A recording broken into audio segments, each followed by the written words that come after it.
At sinabi ni Yahweh, sila ay iisang bayan na may iisang wika. At ito ang ginawa nila. Ngayon, anumang bagay na maiisip nilang gawin ay magagawa nila. Okay? Bayomer Yahweh hin am akad. Bisafa akad lekulam.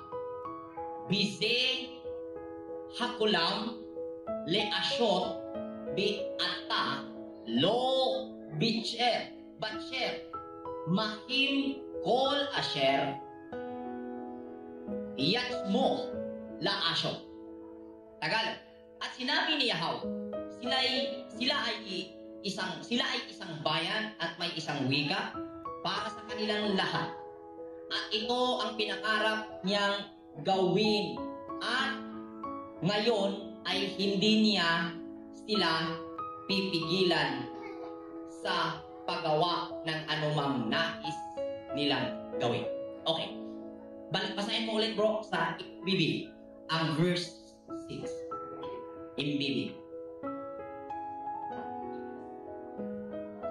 Genesis chapter 11 verse 6. Sinabi niya, ngayon ay nagkakaisa silang lahat at iisa ang kanilang wika. Pasimula pa lamang ito ng mga binabalak nilang gawin.